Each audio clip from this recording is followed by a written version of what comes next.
আসসালামু আলাইকুম।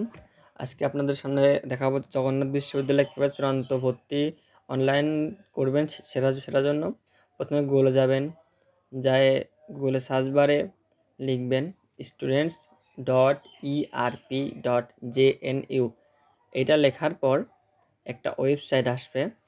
ওয়েবসাইটে আপনারা ঢুকবেন। সেখানে ঢোকার পর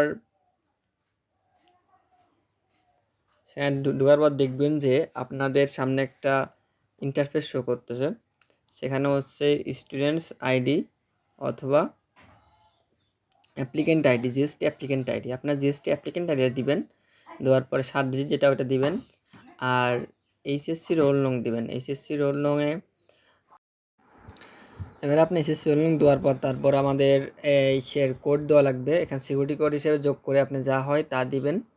যত ইকুয়াল টু যোগ করে যা হয় তা দিয়ে লগ ইনে চাপ দিবেন। চাপ দেওয়ার পর আপনাদের একটা ইন্টারফেস শো করবে। এখানে প্রোফাইল আপডেটে ক্লিক করবেন। একটা প্রোফাইল আপডেটে ক্লিক করার পর আপনাদের কিছু একটা ইন্টারফেস আসবে। সেখানে একটা ফর্ম আসবে। ফর্মে অনেকজনের অনেক সমস্যা হচ্ছে। তার মধ্যে একটি দুইটি হচ্ছে, প্রথম হচ্ছে একটি প্রেজেন্ট অ্যাড্রেস নিয়ে। প্রেজেন্ট অ্যাড্রেস যারা ঢাকাতে আসেন তারা অবশ্যই ঢাকাতে যেখানে আসেন সেখানে সেই অ্যাড্রেসটি দেবেন, এবং যারা ঢাকাতে নেই বা ঢাকাতে এখনও বাসা নেননি তারা হচ্ছে পরবর্তীতে আপডেট করতে পারবেন। এবং এরপর সমস্যা হচ্ছে আপনার লোকাল গার্ডিয়ান নিয়ে। ঢাকাতে যদি কেউ থাকে তাহলে সেই গার্ডিয়ানের ইনফরমেশনটা দিয়ে দেবেন, তাহলেও হয়ে যাবে। এরপর আপনারা ব্যাক এসে দেখবেন যে অ্যাডমিশন ফর্ম ডাউনলোড, ওখানে ক্লিক করবেন। ডাউনলোডে ক্লিক করলে দুটা পেজ শো করবে পিডিএফ ফাইলে।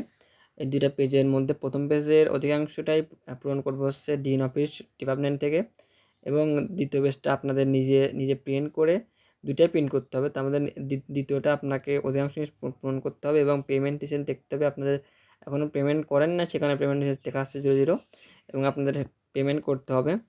পেমেন্ট করতে হলে কী করতে হবে সেগুলো আপনাদের আমি বিস্তারিত দেখাবো একটু পরে, যে কীভাবে এটা করা যায়। আর পেমেন্ট করতে হলে আপনাদেরকে প্রথমে নগদ অ্যাকাউন্ট থাকা লাগবে, অথবা অন্য নগদ অ্যাকাউন্টে করতে হবে।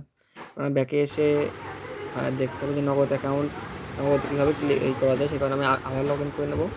লগ ইন করে নিয়ে দেখবো যে নগদে পেমেন্ট করতে হলে আমাদের কী করতে হবে, নগদের কাজগুলো কী। তারপরে আমরা লগ ইন করলাম। লগ ইন করে আমাদের এই নগদের যে পেমেন্ট সিস্টেম সেটা আমরা দেখে নেবো যে কীভাবে নগদে আমরা পেমেন্ট করতে পারবো। এরপরে নগদে পেমেন্ট করলাম। নগদ পেমেন্ট করার জন্য আমাদের দেখতে হবে, এখানে হচ্ছে প্রথমত আমাদের নগদ অ্যাপে ঢুকে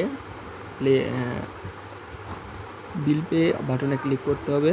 তারপর বিল পে ওখানে সার্চ বারে যাইতে জগন্নাথ ইউনিভার্সিটি সার্চ করতে হবে। এরপরে স্টুডেন্ট দিতে হবে, তারপরে সকল তথ্য যাচাই করতে হবে, তারপরে পিন দিতে হবে, তারপরে দিয়ে দিতে হবে। তাই ওকে, এবার আমরা সরাসরি দেখবো যে কীভাবে করা যায়। আমি নগদ অ্যাপে ঢুকলাম। তাহলে এগুলোকে আমাদের বিল পে অপশানে ক্লিক করতে হবে। বিল পে ক্লিক করলাম। এরপর আমাদের আমরা আমাদের স্টুডেন্ট নাম সার্চ করলাম। সার্চ করে তারপরে হচ্ছে আমাদের আইডি দিব, জিএসটি অ্যাপ্লিকেন্ট আইডি দেবো। জিএসটি অ্যাপ্লিকেন্ট আইডি দিয়ে আমরা পরবর্তীতে ক্লিক করব। পরবর্তীতে ক্লিক করার পর আমাদের সব একটা ইন্টারফেস শো করবে। সেখানে আমাদের সব ডিটেলস দেখাবে, আমাদের ইনফরমেশন সেগুলো দেখাবে। আমার নাম এখানে নাম দেখাচ্ছে, আরও আমি রেফারেন্স ছিল, আমার নাম দিয়ে দিলাম। নাম দিয়ে দেওয়ার পর এরপরে আমাদের পিন চাবে। আমরা পিন দিয়ে দিলে আমাদের বিল পয়সা তুলে দেবে, এবং আমরা রিসিপ্ট ডাউনলোড করে রাখবো যাতে পরবর্তী সমস্যা না করতে। এরপর আমরা এসে যাব, ডাইরেক্ট যাব হচ্ছে আমাদের আবার অ্যাডমিশন ফর্ম ডাউনলোড যাব। ক্লিক করলে আমার ডাউনলোড করে নেব। এগেইন ডাউনলোড করার পর দেখবো যে এখানে যদি ডাউনলোড করি তখন আমরা দেখব যে আমাদের পেমেন্ট হয়েছে কি না। এরপরে আমরা ডাউনলোড করলাম, ডাউনলোড করে দেখছি যেখানে আমাদের পেমেন্ট হয়েছে কি না। এখন আমাদের দেখাচ্ছে যে আমাদের পেমেন্ট হয়েছে। এখানে পেমেন্ট আমাদের 5,400 টাকা পেমেন্ট হয়েছে। তারিখ দেওয়া আছে, আমাদের ট্রানজ্যাকশন আইডি দেওয়া আছে, আমাদের পেমেন্ট কমপ্লিট। এখন আমাদের অনলাইন কার্যক্রমও শেষ। এরপরে আমরা 20 তারিখে কাগজপত্র জমা দিলে আমাদের সব কিছু হয়ে যাবে।